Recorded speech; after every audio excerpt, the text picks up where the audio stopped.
I said this was an opportunity for us to go small, Fingers Malloy. Found the El Baton Cameroon wrapper, the Firecracker edition, 3.5 by 50 cigar. Well, what could I pair with this? How about a tequila bottle that's meant for an airplane? Wow, we're going on a trip? Tea, Drink, Smoke. I'm Tony Katz, and that is America's favorite amateur drinker, Fingers Malloy. The truth is, and I don't even know how to say this, in the entire collection, we've tried every bourbon I have. Really? It's time for me to go shopping. Well, I mean, if there's one thing that is enjoyable when it comes to having to do a shopping trip, it's a bourbon shopping trip. Yeah, so we're going to have to go, and I'm going to give us a budget, and we are going to buy the bourbon for the next 3 months. So if you've got a bourbon you want us to try, let us know. Fingers at eatdrinksmokeshow.com or comment right there at eatdrinksmokeshow.com. You tell us, and we will make that happen. Also, I don't know if the cigars that we were giving away ever went out. I have to double check that because I owe some people some cigars, and I got to get that You done. know what's funny is over the commercial break, I just thought of that. I thought, because I was opening up the Instagram, right, and thought to myself, ooh, I wonder if those cigars we got to get that done. All right, that's a this week project. Fantastic. We buy bourbon. We send out free cigars. That's the kind of people we are. But this is a tequila. And this is the Don Julio Blanco tequila right here. Fingers, I had it. Mm-hmm. And I said, let's drink this. Because how can you go wrong?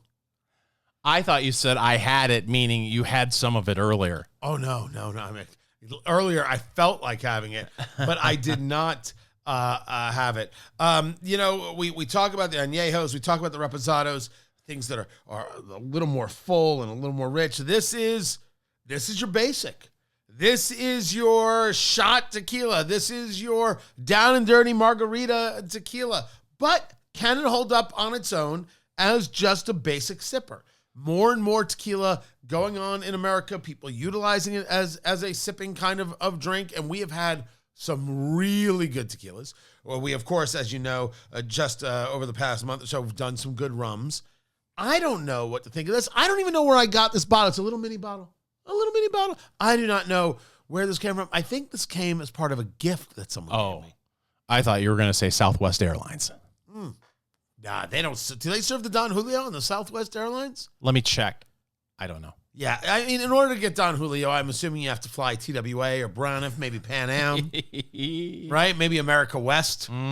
Back in the 90s was America West.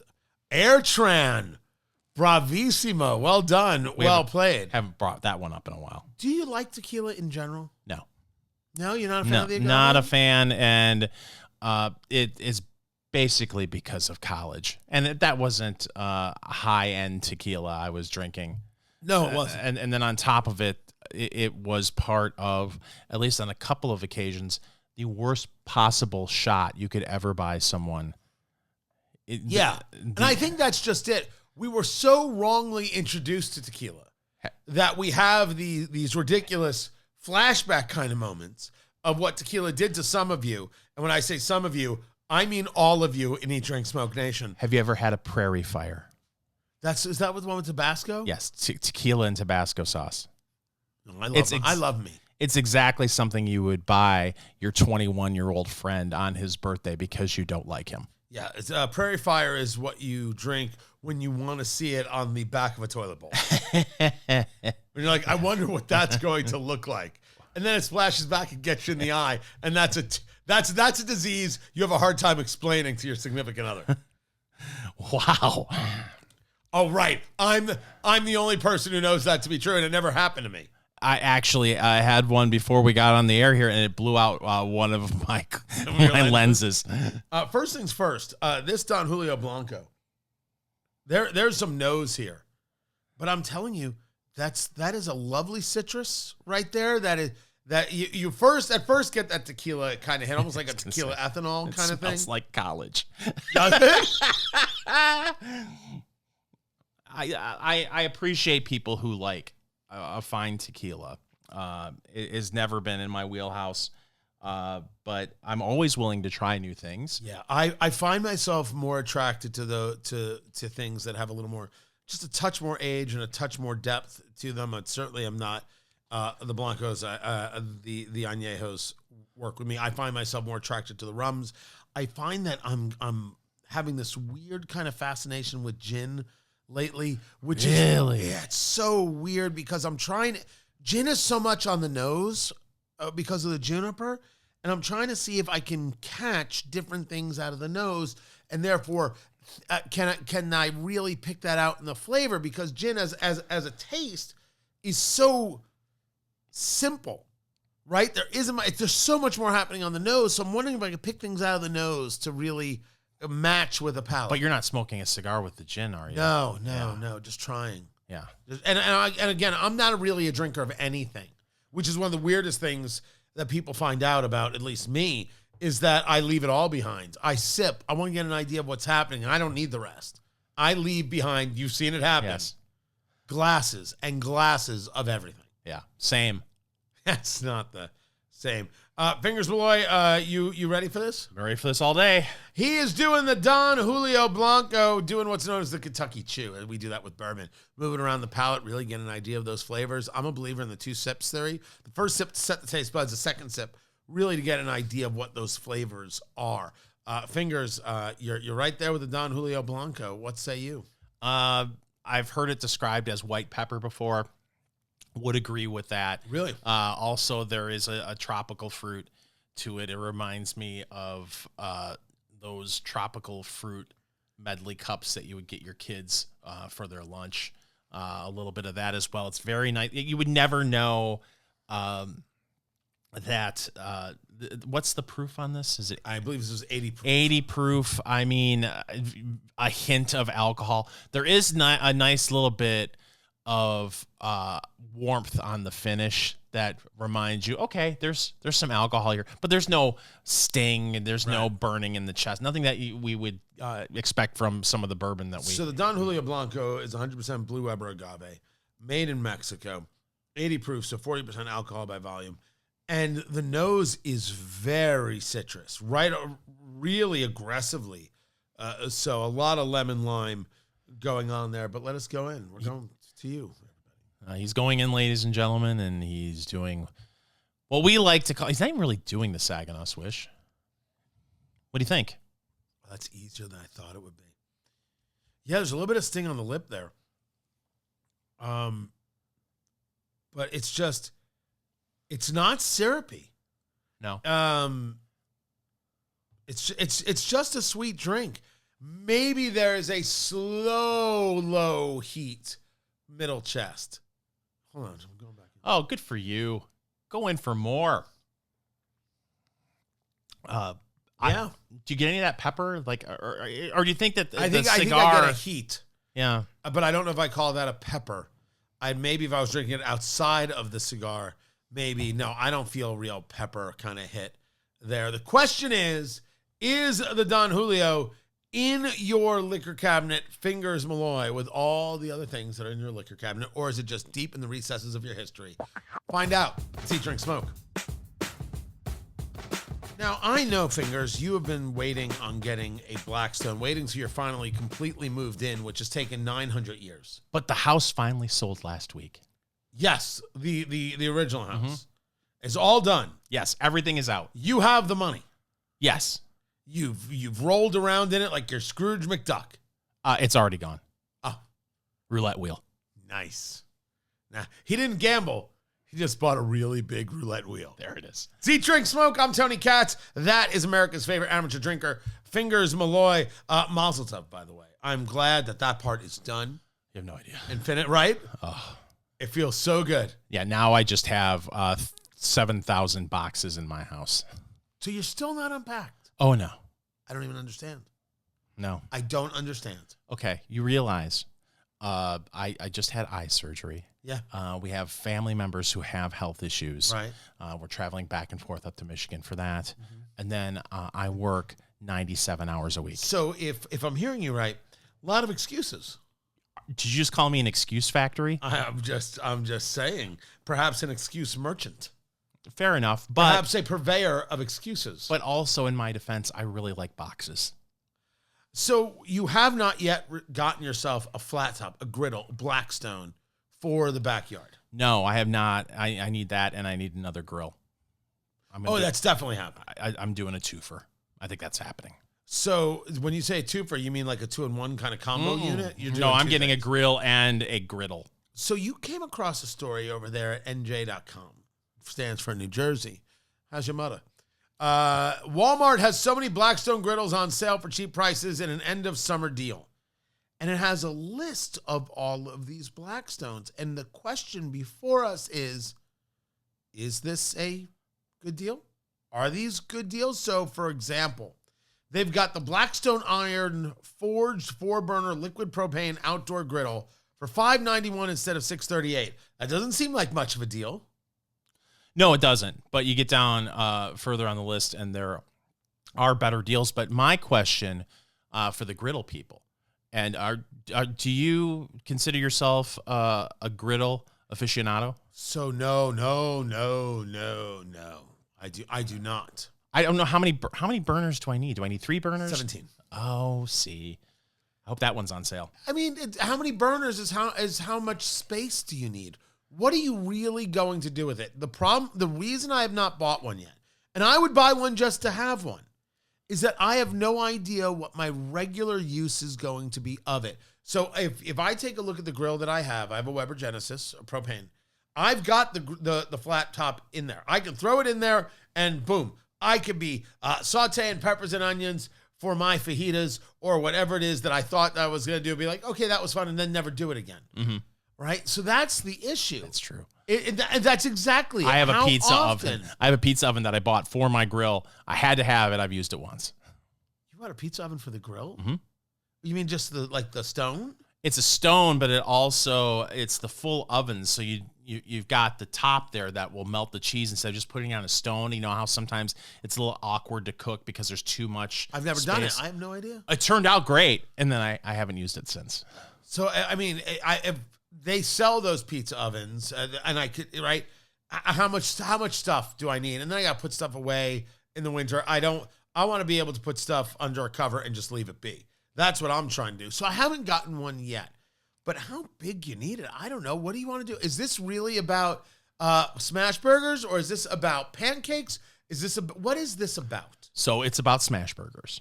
It's about breakfast, and it's not just pancakes. It's about doing the eggs next to the bacon, next to the potatoes, doing the whole thing all at once instead of different frying pans like a sucker, like a savage, to have that whole griddle space there to do all of that at the same time. It's about doing fried rice. It's about doing Philly cheesesteaks.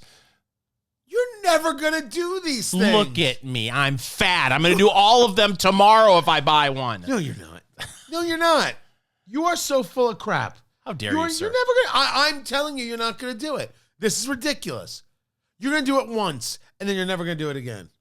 Let me tell you how I know you. There's no shot. Don't look at me like I've somehow insulted you. You're never going to do this stuff.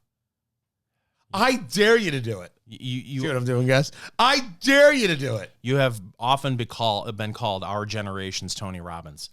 For that reason. Thank you. Right there. I will do all of that. Oh, yeah? Yes. Prove it. Well, which one of these deals am I going to take advantage of? Apparently, I need a 17-burner Blackstone to do all of this. You do enjoy smash burgers, right? Oh, yeah, sure. Now, do you like to have the onions cooking, like smashed in with the patty, or do you like to fry them on the side? I think they're fine on top. Okay. I think they're fine on top. This one from Walmart is the Blackstone Patio Series 2-burner 28-inch griddle with air fryer. Oh, dear Lord. With the air fryer, which is the biggest load of malarkey the world has ever seen. And you can get this for $699. Wow. And here is the Blackstone 4-burner 36-inch cooking station with the hard cover for $344. That's all you need, right? I got to assume that's all you need. I mean, my goodness, we joke about the air fryer. You joke. I take it seriously.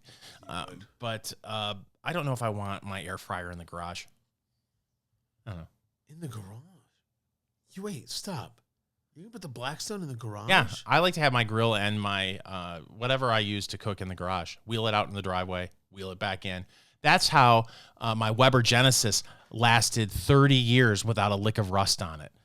Putting it out with a cover, that sounds wonderful in theory, and the next thing you know, you're cooking in a rust bucket. You take it out every time? Every time? Well, yeah. It has wheels. You just wheel it out.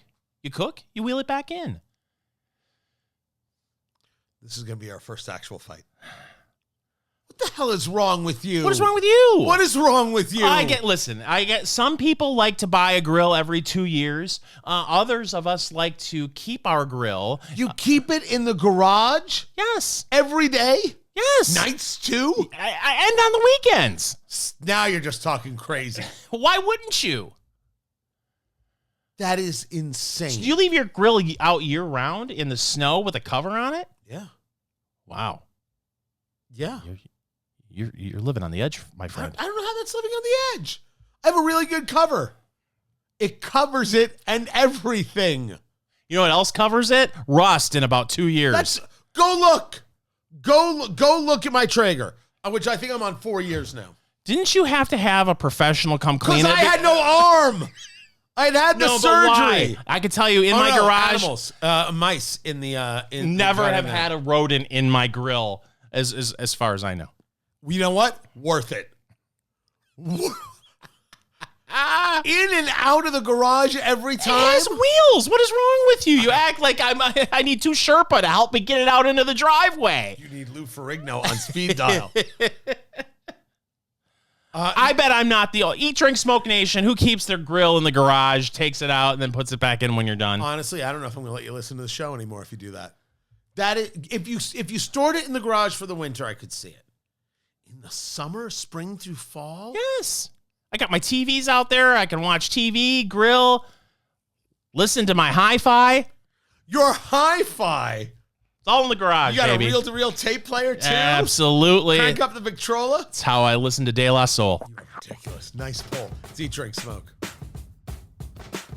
Eat, Drink, Smoke. It is your cigar, bourbon, foodie extravaganza. I'm Tony Katz. That is Fingers Malloy. Find it all at eatdrinksmokeshow.com. And don't forget your steaks, ribeyes, strips, tenderloins. What do you like? You tell the good people at Defiance Beef what you like, and they will take care of the rest. Age 21 days, coming right out of Indiana, directly to your door, cut to your specifications. DefianceBeef.com, incredible beef, so tender. That aging process, the 21 days age, yes, including your ground beef, is just going to create such good flavor. You get so much because you can order it by the quarter cow, by the half, or by the full cow. You got freezer space, they got you covered. DefianceBeef.com, and use promo code EatDrinkSmoke. Eat, drink, smoke, and you'll get $150 off your order. And with the price of beef right now going on at your local supermarket, yeah, this is the way to do it. So much better quality, such a better deal. DefianceBeef.com is where you go, and use promo code EatDrinkSmoke to get $150 off your first order. We are drinking the Don Julio Blanco Tequila right here because I had a mini bottle. I had a mini bottle that you kind of see like in an airplane, like an airplane size bottle there. We went minis, and the El Baton we are smoking with the Cameroon wrapper from the good people at JC Newman. This is the Firecracker, which is a style that comes from United Cigars, and 3.5-inch cigar goes quick, kid. I'm surprised it has lasted as long as it has. I mean, we're in the second hour of the show, and granted, we talk a lot and we put our sticks down. You don't feel that you, because of the size, have slowed down a little bit on it? There's some of that, yeah. But it has lasted longer than I thought. $10 a stick. I'm enjoying it. I'll look for it on sale. Yeah. But $10, it's a little steep for me. So the only way to explain the $10 thing is, if you're only somebody who has 45 minutes, I see it. Yeah. Do quality. And in Cameroon, it's a great flavor. And all the way throughout, right now, I would say I'm just in a very tobacco-forward kind of feel with this cigar right here. But it might work for you. at $10. It might be exactly what it is you're looking for to your lifestyle, to your work life, etc. I will say this, for a lot of people, if they were going to go out, you'd have no problem spending $10 on an adult beverage that would last you a half hour. So, what's the difference? You're getting a different kind of enjoyment in a half an hour. $10 may not be bad after all. I think it's a very, very nice cigar. And flavor wise, it's just not my size. That's all there is to it. That's the only story that I have. The tequila is lovely. The question, Fingers Malloy, is the tequila we forgot to talk about. Price. Is it in your liquor cabinet? I mean, this is a $7.50. We're talking about a regular sized bottle here, not the mini. The Don Julio Blanco. What? You just stepped over all of my joke that I was. You were gonna say the price. I was for that little mini bottle. My God. I'm sorry. That's okay. $40. Me either. If you like tequila and it's your thing, I could totally see it. I could see it if you wanted something different at your lounge. You want to pour. I would try it. It's not my drink. So $40, I would probably pass. The one thing I would say is, if you're doing margaritas, there's a real nice lemon lime hit going on, right? It isn't the richness and the smoothness I would want in a sipping tequila, but if I'm looking for something that's going to now be turned into frozen margaritas or margaritas by the pitcher, sure, you're stepping it up from whatever the well is, and it just has a good brightness, right? It does have that agave taste. It does have that traditional tequila kind of taste, but it does have that nice bit of lemon lime. It's got some good fragrance to it as well. And so for that, sure. If it's in my liquor cabinet for something that I'm going to do and have a sip of as you finish yours, no. It's again, that's not the tequila I'm going for. But for purpose, sure, because it's a nice little step up, and I think there's some value in that for the fragrance and for some of these flavors, which are nice. Yeah, I finished mine. But it's one of those things where I would be buying that bottle to have it once every 6 months. And to me, I would rather buy a bottle of bourbon at that point. Yeah, I wouldn't even be doing that. It would be for purpose. For purpose, sure. It's time, Fingers Malloy, for News of the Week. Tony, the New York Post has this story. Young singles are giving up on dating for this startling reason. Dun, dun, dun. So there was a study done over at datingnews.com, which is where I get all of my dating news. It's a one-stop shop for dating news. 43% of young U.S. singles are going on fewer dates. 37% are cutting back on dating in general. And the reason why, for a third of those people, it's because of the economy. It's too expensive to date. Okay. So there's a problem with this story from the beginning, and maybe your article there tells the story. What kind of dates are they going on? Well, they're using Gen Z as an example. Well, there is the problem, but Gen Z has a problem with this, and I'll get into that. But talk to me. Many of them are drowning in debt, so it's understandable that they do not want to date during this time when a round of drinks and a few appetizers can easily cost well over $100, especially in New York City. Well, first things first. We're not talking about New York City. Life is not New York City. Cut it out with the freaking New York City nonsense, gobbledygook bullcrap. Wow. That's number one. Yeah, it's only $80 in central Indiana. So as we come to you from Indianapolis, Indiana, here's the problem that I'm hearing about. That on the dating scene, high school, college, there is an expectation that seems to be in play of we have to go to this kind of place and it has to be this kind of meal and this kind of... And my kids are like, yeah, I'm not doing that. I'm absolutely not doing that. If I have to prove myself in that kind of way for someone I'm just getting to know, no. And so the problem is that in Gen Z, which I have a lot of faith in for a lot of reasons, the expectation is ridiculous, and whoever filled their head with this expectation is a terrible parent. Thank you. There's a lot of, I know my worth, and I'm worth more than a coffee date. You hear that a lot. But what I don't understand is, say you take your first date out to some fancy dinner at a restaurant, but 7 minutes in that you never want to see this person again. Right. Wouldn't you rather, even on the other end, unless you're just totally desperate for some expensive dinner, want to bail as soon as possible? That's what's so great about a coffee date, is that you can sit back, have your cup of joe, and say 6 minutes in, you know what? Clearly, we are not meant to have a second date. I'm bailing. Yes, and I think that'd be better for everybody. But what's weird is that we see so much of hookup culture. You see so much of the online dating stuff and the, hey, let's just, make this happen kind of stuff. They'll do that, but for the date, they expect all of the trappings. I'm not opposed to the trappings, ladies and gentlemen. I am pro trappings. It's just that it shouldn't come on date one. It has to come over time. And I don't think there's anything wrong with that. And I don't think there's anything wrong with setting the expectations of things growing from that. But if your focus is how much will they spend on me, and ladies, I'm talking to you, it's the wrong focus. Now, that's different than he won't spend anything on me. That's a very different thing, and you're supposed to not be with that guy. How about this for the other side? The study also revealed that nearly 1 in 4 said they would rush their relationship timeline and move in together so they could split the costs of living expenses. Talking about relationships, or are we talking about roommates? Which one are we doing here? Because if we're talking about roommates, go right ahead. But that's not relationships. Well, some people who are married are just roommates. Well, that's just awful. No, I'm not even looking at you.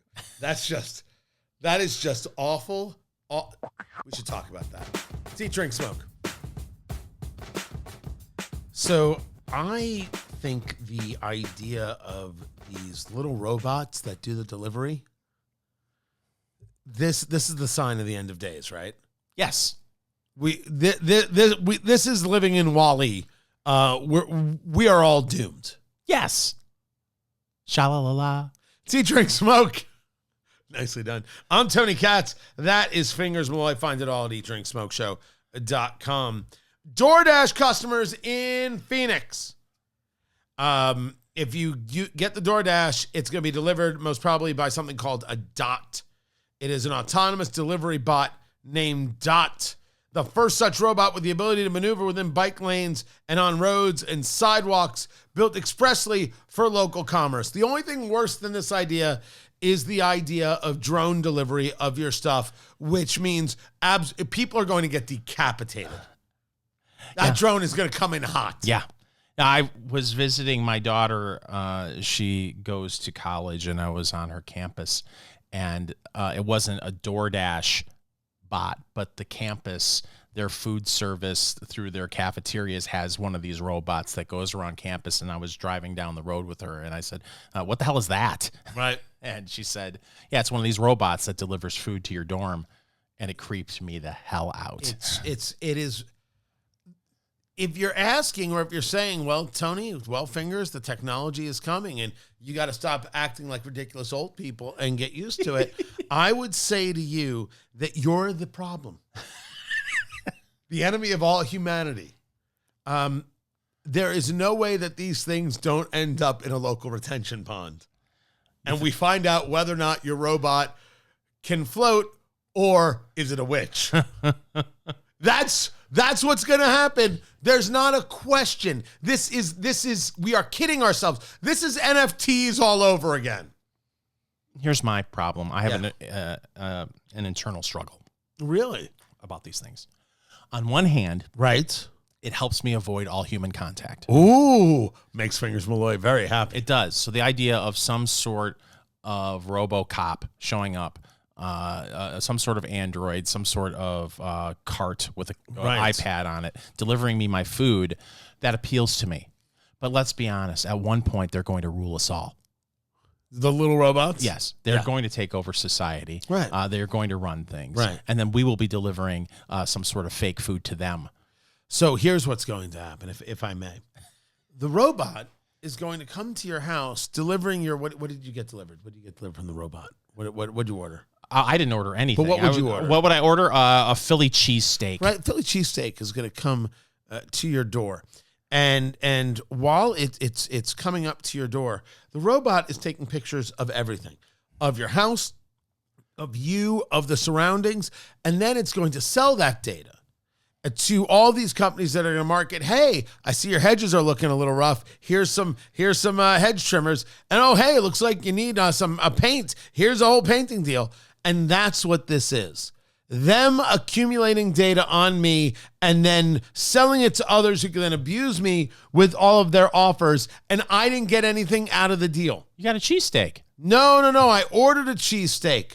I didn't give up my soul to get said cheesesteak. But you got the cheesesteak without having to interact with anyone. Whiz is not that much of a high ticket item in my view, in my lifestyle. So this is part of the problem. And the other problem is it's there's no value. You're not better off because a robot delivered it. Are we better off with AI? We can be. There are a lot of things that are worthwhile in the world of AI. But if we're talking about condensing all of human knowledge into something you look up as opposed to something you learn or engage with, we've got ourselves a real fundamental issue with how as a society we move forward. Can we branch off for a moment? Sure. And kind of revisit the story we talked about in the last segment regarding how dating has become ridiculously expensive for some. Right. And while I have empathy for that, and at the same time, I hear stories of, I've got a daughter who's in high school. Right. And she has friends who will DoorDash Starbucks before they go to school. Nope. And it's like, if we have that much Terrible parenting. If we have that much money where high school students can DoorDash a cup of coffee to the house, and I know not everyone has the means to do so, but it does feel like while the economic, the times are somewhat tough as inflation has ravaged the dollar. Having said that, we spend a lot of money on useless crap. I swear to you right now, if your daughter DoorDashes a coffee, I'm going to have words with her. And I believe the most I've ever said to your child is, hey, I think that's the grand total. I actually think that your kids are afraid of me. That I don't think I've ever said this to you before. I think your kids are very scared of me.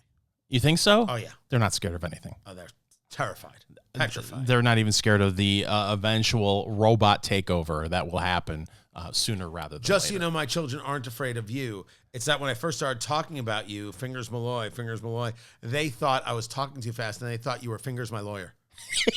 And to this day, some 15 plus years later, you are known as Fingers my lawyer. I've been called worse. But you have to admit that when you hear things like that, parenting has gone to hell in a handbasket. But apparently there's still a lot of discretionary income out there. If you can spend that, and then on top of that, you've got all the subscription to all the streaming services and all the other stuff. Yeah. People are very comfortable saying, I don't have the money for certain things, but yet I DoorDash 75% of my meals. Take that money and put it into a fund that's tied to the Dow Jones and just let it grow and see where you are in 35 years. Take that money that you spend in a month and then take off 20% to buy your own damn coffee and make sandwiches. Put the rest into the fund and just start letting it grow. Can we teach some basic economic theory? For the love of God, if you let your kids DoorDash Starbucks and you've watched it happen and you don't stop that, you're a garbage parent. So you're saying it should be Dunkin'? Well, clearly. But that's not the point. Oh, my God. I'm mortified. But it is, when we've talked about this before on the show, it is amazing how kids can go through K through 12 education and not have any idea on how they should be coming up with a budget, investing for the future. There are some states and school districts that are working on this. And I think that there should be whole classes on StockX, and there should be classes about how you do this. We need to bring home ec back into the world, not only make your own food, how to balance a checkbook. What does it mean? You got to learn a signature so you can sign a check, to the extent that you might even still write a check. These things matter so much more than putting on airs and putting on appearances. Make your own coffee. Make your own lunch. This isn't just true of the 15-year-old. This is true of the 25-year-old. My oldest daughter is a college senior, and the story she would tell me about living in the dorm the first 2 years, and kids living in the dorm not even being able to do their own laundry. Don't have any idea how to load the laundry into the washing machine, how much soap to put in, completely clueless. It's like, you're a college student. You didn't do any laundry at home? Did I or did I not say terrible parenting? Yes, you and did. I mean it. That's terrible parenting. And I might be insulting some people in Eat, Drink, Smoke Nation right now. I'm not trying to insult you. Fix it. Stop doing that. We are not doing ourselves any favors or our kids any favors. This goes into a whole conversation, which we were going to do the story. We'll have to do it next week, about the idea, the psychology of these parents who want to be their kid's friend. You're not their friend. You're their parent. It's a job. Do the job. You can still enjoy them. It's easier to be their friend, though. But it's not meant to be easy. If you want it to be easy, that's just weird. You become an uncle. Right. That makes perfect sense. Drinking the Don Julio Blanco Tequila, $40 a bottle. If you're making a pitcher of margaritas, sure, go right ahead. And the El Baton Cameroon Wrapper Firecracker size, 3.5 by 50. Nice smoke. It was nice. It's Eat, Drink, Smoke. Follow Eat, Drink, Smoke on social media, on Twitter at Go Eat, Drink, Smoke, on Facebook, facebook.com/Eat, Drink, Smoke, and Instagram at Eat, Drink, Smoke Podcast.